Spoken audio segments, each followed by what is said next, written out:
Atlanta creatives know how creative they are?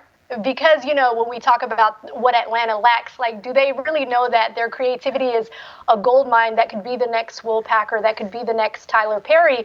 Or because there is nothing really, give them that engine and that fuel, they may not know that they're sitting on great concepts. They really do. I mean, it's wild. I had a lunch meeting Wednesday, no Tuesday. I had a lunch meeting Tuesday with like 6 creatives here in Atlanta, right? And like I kind of dwell in the creative space when it comes to like all the young and upcoming creatives. Like I make myself accessible for them. You know what I'm saying? So they don't feel like, oh, you here, like I make myself really accessible. So I called a lunch and I sat down with like six of some really really dope creatives here just to hear them out. And they just need a voice and they need a hand, a hand out there to help them. You know what I mean? Because two of them at the meeting, one lives in LA and one lives in New York, but they would rather be here. But they have to go there for the work because they feel like the opportunity is not here. Or like these companies, these agencies and stuff, they come into Atlanta, but they don't hire Atlanta. You know what I'm saying? They hire outside. So that's what we're here for. That's what we want to create. So they can feel like, because when I tell you this, something, I mean, Naima, I see you out. I know how you move. I've seen your interview. There's some super dope creatives here. It just has to be it has to be a home. We want to build a home where it's a destination where people know. You know what I'm saying? Like people know TNT. They know that destination, or CNN. They know that destination. They know Tyler Perry. It's a destination. We want to build that destination right here.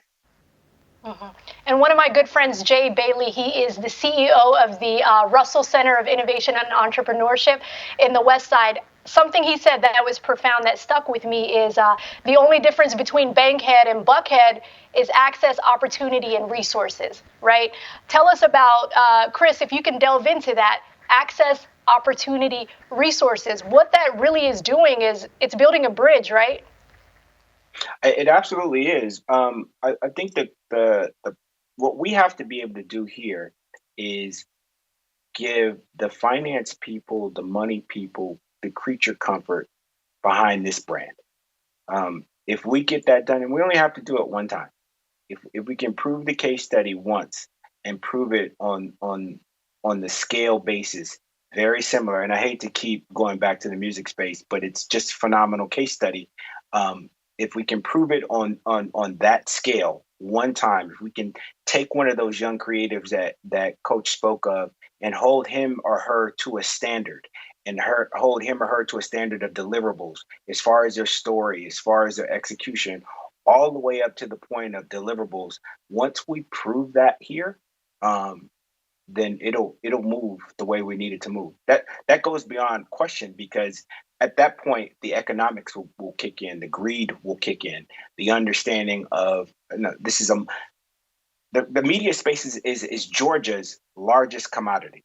They don't look at it that way, but I trust me when I tell you it is. And he made a great point earlier about when they come here, they bring up above the line, and most of the staffing happens outside of the state.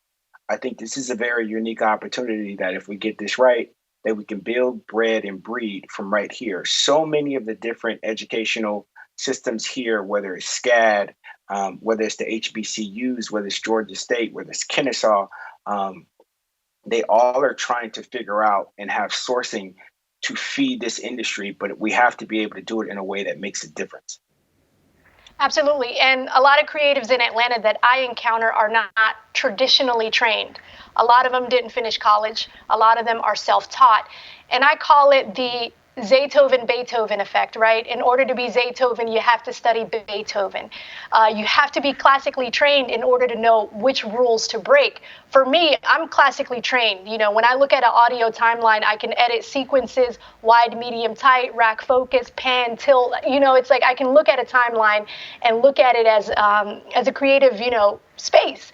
For the people who are not classically trained, who may not compete with the talent pools that are outsourced, who come into Atlanta, like, How can we compete with those talent pools if the skill sets are not the same, but then someone may not, have the right certifications to really chase their fullest potential, because that's the weakest link of Atlanta. That's our Achilles heel.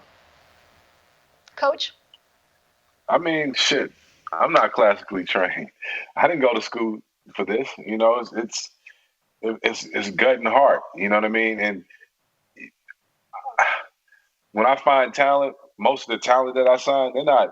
They wasn't raised here, or went here, or did this, or have these degrees, or this or that. I mean, talent is talent. You know what I'm saying? And I mean, good talent. I mean, that's how I feel like. 'Cause when I'm seeking talent, it's gut. It's really gut and heart. And you watch it. You know what I mean? Like and I've seen so many talented people out here that don't have all that, the credentials and this and that. And to be real, when you start looking into the ones that they talk to, a lot of them are not. You know what I'm saying? It's just who's going to take the chance. You know what I mean? And that's the stance I'm taking. What about you, Chris? I mean, I think to expound upon what Coach is saying, that this is we polish diamonds in Atlanta. You know what I mean? And so there's going to be a lot of talent that's just really, really raw but exceptional. And I think that we have the opportunity, again, as we did in music, to be standard bearers, to make it comfortable to take that talent forward into the mainstream and make people, check writers, purveyors, buyers, comfortable spending with it, because we have established a standard around that talent, a standard of deliverables around that talent. It's there. It's gonna happen. It's inevitable. Think about this, Nima. Me and Pete signed an artist named Lil Baby 3 years ago who didn't rap, okay, at all. And we seen something in him, and we convinced him to rap. Today, 3 years later, he's the number one selling and streaming artist in the world. Number one. So he didn't go to school. He didn't, but it was a gut feeling that we saw and felt. And we helped him bring that out of him. And now look where he's at. You know what I'm saying? So that goes across with creatives. It's the same thing. Mm-hmm. And it's the gut instinct that you and P have had that allowed you guys to help this city in a way that it's never been able to reach.